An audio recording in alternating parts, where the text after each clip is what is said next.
F-22 Raptor. Os Estados Unidos gastaram 67 bilhões de dólares para construir 195 máquinas e, no fim das contas, obtiveram o caça mais caro da história da aviação. O programa começou com planos bem mais modestos. No fim dos anos 80, a Força Aérea dos Estados Unidos queria comprar 750 desses aviões, um substituto para os envelhecidos F-15. Mas a Guerra Fria terminou, os orçamentos foram cortados e a encomenda foi reduzida 3 vezes. Primeiro para 381, depois para 278, depois para os 195 finais. E os gastos de desenvolvimento, 32 bilhões e meio de dólares, já haviam sido feitos. Foram simplesmente divididos por um número menor de máquinas. Como resultado, cada avião custou aos cofres públicos cerca de 350 milhões de dólares. Mas por esse dinheiro, os Estados Unidos obtiveram algo sem precedentes. O Raptor, o primeiro caça de 5ª geração de série do mundo, que sabe fazer o que nenhum outro avião no mundo sabe: voar mais rápido do que a velocidade do som, sem pós-combustão. Esse modo se chama supercruzeiro. 2 motores Pratt & Whitney F119 aceleram a máquina até 1,5 Mach, sem consumo adicional de combustível, sem limite de tempo. Praticamente toda a frota de caças de combate do planeta cruza em velocidade subsônica e passa para o supersônico apenas com pós-combustão, por escassos minutos. O Raptor faz isso de forma contínua. A isso se somam a baixa detectabilidade, o vetor de empuxo controlado e um complexo de bordo que reúne os dados de todos os sensores num quadro único, antes de o piloto conseguir compreender a situação.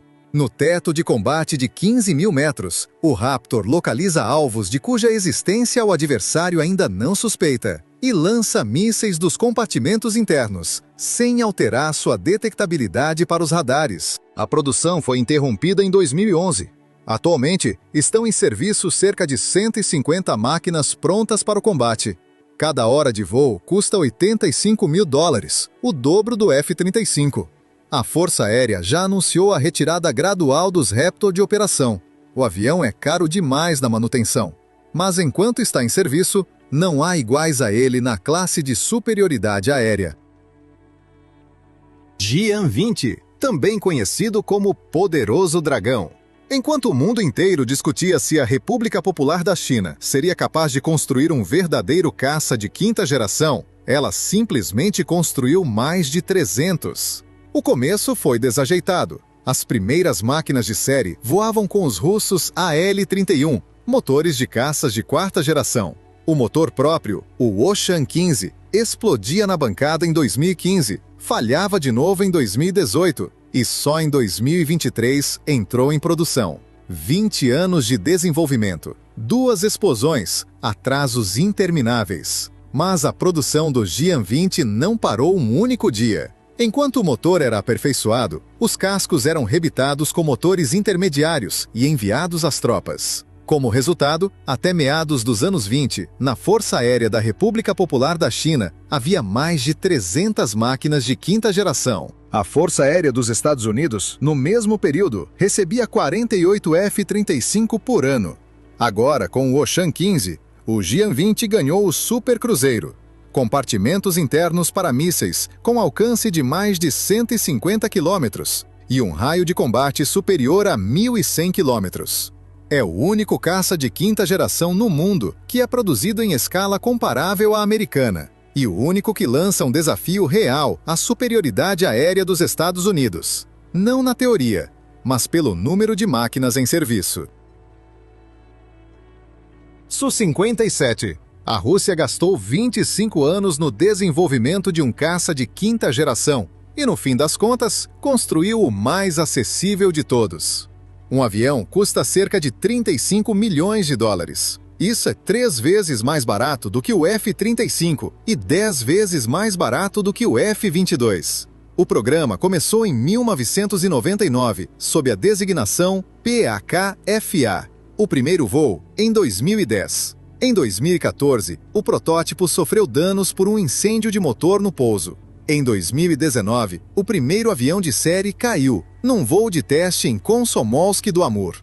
Os motores de segunda geração, os AL-51, que deveriam dar à máquina um supercruzeiro pleno, atrasaram-se por anos. No início de 2025, estavam em serviço cerca de 30 máquinas de série, com um plano de 76. Mas o Su-57 tem uma diferença fundamental em relação a todos os caças ocidentais de quinta geração. O F-22 e o F-35 foram projetados segundo a doutrina do combate a longa distância: detectar antes, atacar antes, sair sem ser notado. O Su-57 foi criado também para o combate aéreo próximo. O vetor de empuxo controlado, a supermanobrabilidade, a capacidade de executar manobras nas quais um avião comum simplesmente cai. Tudo isso o torna o único caça de quinta geração pronto para o combate colado. Ao preço de 35 milhões de dólares por máquina, a Rússia já obteve seu primeiro comprador de exportação. A Argélia assinou um contrato de 6 aviões em 2024. Nenhum outro caça de quinta geração foi vendido para exportação até agora. F-35 Lightning II. Chamavam-no de catástrofe do programa de armamentos, o fracasso mais caro da história do Pentágono, o avião que não sabe combater. Atualmente estão em serviço mais de 1.200 máquinas, mais do que todos os demais caças de quinta geração do mundo juntos. O programa, de fato, começou de forma difícil. O ciclo de vida completo, desenvolvimento, produção, operação, é estimado em 1 trilhão e 580 bilhões de dólares. É o maior programa de armamentos da história da humanidade. As entregas eram congeladas por causa de falhas de software. O preço por máquina não conseguia, havia muito tempo, baixar de 100 milhões. O Congresso, durante anos, exigia o encerramento do programa. Mas o F-35 sobreviveu e começou a combater. As máquinas israelenses foram as primeiras no mundo a empregar esse tipo em condições de combate, ainda em 2018. Em 2021, um F-35 israelense interceptou drones iranianos, o primeiro combate aéreo da história com a participação de um caça de quinta geração. Em 2026, no decorrer das operações sobre o Irã, os F-35 israelenses e americanos suprimiam os sistemas de defesa antiaérea iranianos em condições de resistência real. Os pilotos israelenses diziam abertamente: sem o F-35, eles não teriam entrado no espaço aéreo iraniano. Atualmente, o avião é operado por 12 países. Em 2025, a Lockheed Martin entregou o número recorde de 191 aviões no ano. Nenhum outro programa de caças no mundo chega perto desse ritmo. Eurofighter Typhoon. Esse avião quase foi cancelado ainda no papel. O programa começou em 1983, como um projeto conjunto de 5 países europeus. Mas a França saiu do consórcio. Não chegaram a um acordo sobre a distribuição da produção e das atribuições de projeto. Em 1989, caiu o Muro de Berlim e a questão se colocou diretamente: para que a Europa precisa de um caça de superioridade aérea super caro quando a ameaça já não existe? A Alemanha arrastou o financiamento por 3 anos. O programa só foi salvo porque fábricas demais já dependiam de sua existência. O primeiro avião de série subiu aos ares em 2003, 20 anos após o início do desenvolvimento.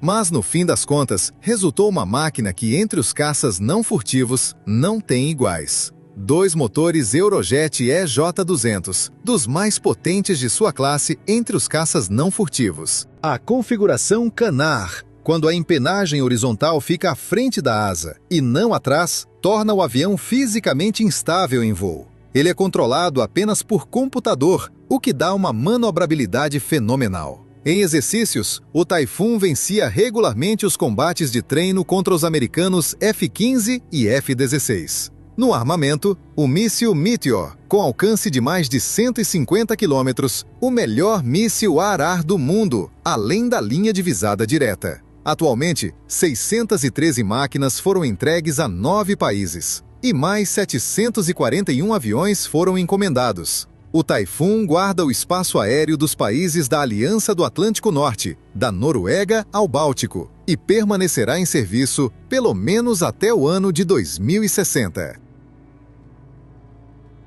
Dassault Rafale. Durante 20 anos, esse avião não conseguiu vender para nenhum país no mundo. Depois, em 45 dias, assinou contratos com 3.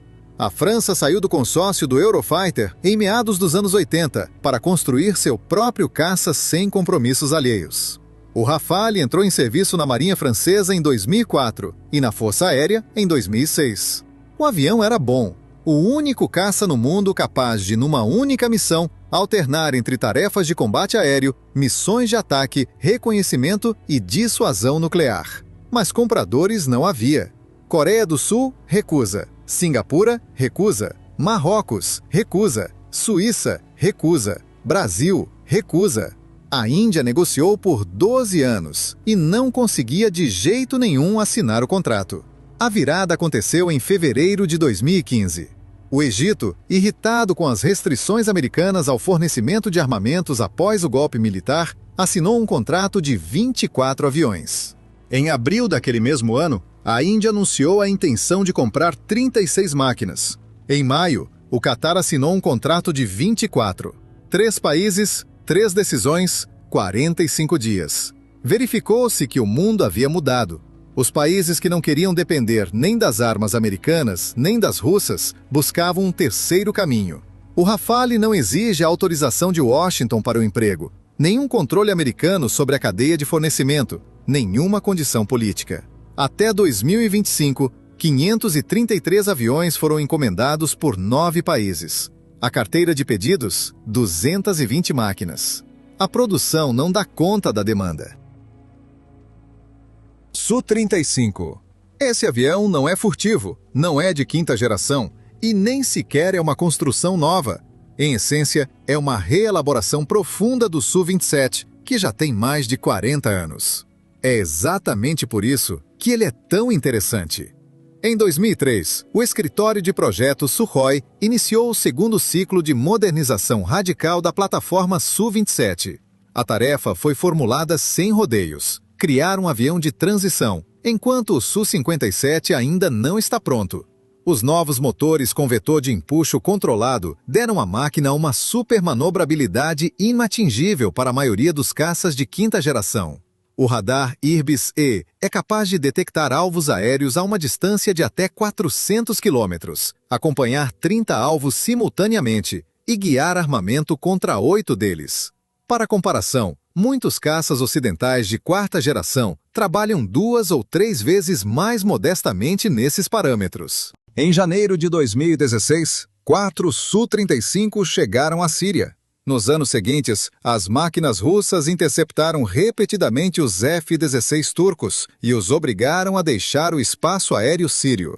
A República Popular da China tornou-se o primeiro comprador estrangeiro. Em 2015, foi assinado um contrato de 24 máquinas por 2 bilhões de dólares.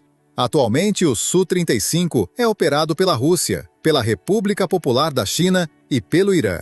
Sem furtividade e sem pretensões à quinta geração. Simplesmente um dos caças não furtivos mais perigosos do mundo. F-15E X Eagle II. 104 vitórias em combates aéreos, 0 derrotas. Ao longo de 50 anos, nenhum F-15 foi abatido por um avião inimigo. Um recorde desses não existe em nenhum outro caça do mundo.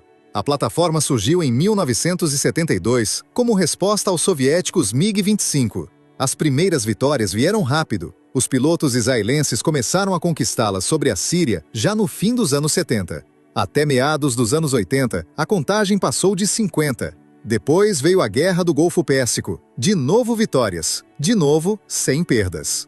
Até os anos 2000, a plataforma envelheceu. Os cascos rachavam, os radares ficaram obsoletos, a manutenção encarecia. Todos esperavam que o F-22 e o F-35 expulsassem completamente o Eagle. Mas nas máquinas furtivas, descobriu-se uma deficiência comum, uma carga de combate modesta.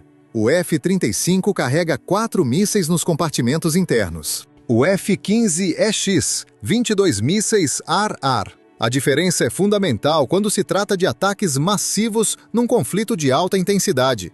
Em 2021, surgiu o F-15EX, um avião totalmente novo sobre um velho planador. Nova Aviônica, uma nova estação de radiolocalização com antena de varredura eletrônica ativa, controle de voo digital, um software fácil de atualizar à medida que surgem novas ameaças. Velocidade máxima, 2,5 Mach. Vida útil do planador, 20.000 horas. Isso significa que a máquina estará em serviço até os anos 2060. No dia 2 de março de 2026, um F-15QA qatariano abateu 2 Su-24 iranianos, as primeiras vitórias aéreas da história da Força Aérea do Catar. O recorde de combate da família continua. F/A-18 Super Hornet. Pretendiam tirá-lo de produção em 2014, depois em 2018, depois em 2022. A linha funciona até hoje. O avião surgiu no fim dos anos 90 como uma solução temporária, enquanto a frota esperava um bombardeiro de convés de nova geração, mantido em sigilo. Mas aquele projeto foi encerrado por causa de gastos catastróficos, ainda na fase de desenvolvimento. E o Super Hornet, de um tapa-buraco temporário, transformou-se no principal caça de convés da Marinha de Guerra dos Estados Unidos. A primeira missão de combate, novembro de 2002, ataques contra o Iraque a partir do porta-aviões Abraham Lincoln. Desde então, a máquina combateu em cada grande conflito americano. A singularidade do Super Hornet está em que ele substituiu vários aviões de uma vez. Ele expulsou o interceptador de convés F-14 Tomcat, o avião de ataque A-6 Intruder e o avião-tanque Ka-6. Um único tipo em vez de 3. E, ao mesmo tempo, o custo da hora de voo é 2,5 vezes menor do que o do Tomcat. Em 2017, um Super Hornet americano abateu um Su-22 sírio, o único combate aéreo confirmado com destruição do adversário em toda a história do avião. O Bloco 3, a última modificação, ganhou uma detectabilidade de radar reduzida, novos displays na cabine, tanques de combustível adicionais e uma vida útil aumentada para 10.000 horas de voo. Isso significa serviço até o ano de 2045. Foram produzidas cerca de 632 máquinas. A frota continua a voá-los, porque o F-35C surge mais devagar do que o planejado e o Super Hornet ainda é insubstituível no porta-aviões. Gripen E. Esse avião pode ser revisado, reabastecido e rearmado em 15 minutos, por 5 técnicos, diretamente numa rodovia. Nenhum outro caça moderno é capaz disso. A Suécia, desde o início, colocou a tarefa de forma diferente de todos os demais. Não o melhor no combate aéreo, mas o melhor na relação entre capacidades e custo de operação para um país com um orçamento de defesa modesto. Nos tempos da Guerra Fria, os militares suecos planejavam dispersar a aviação por estradas civis e decolar de qualquer trecho reto de rodovia com 800 metros de comprimento. O Gripen foi construído exatamente para isso. Um motor em vez de 2, menos consumo de combustível, menos manutenção. A hora de voo do Gripen E custa de 8 a 12 mil dólares. Para comparação, o F-35 custa de 30 a 50 mil por hora. O F-22, 85 mil. O Gripen E ganhou uma estação de radiolocalização com antena de varredura eletrônica ativa, um sistema de busca e acompanhamento por infravermelho, mísseis Meteor com alcance de mais de 150 quilômetros e uma nova aviônica com elementos de inteligência artificial. Ao mesmo tempo, o avião pesa a metade do F-35 e custa 85 milhões de dólares por unidade. A Suécia encomendou 60 máquinas. O Brasil, 36. A Colômbia, 17. Não é o avião mais temível da lista, mas para um país que precisa de um caça moderno sem gastos ruinosos de manutenção, ele é a única escolha razoável.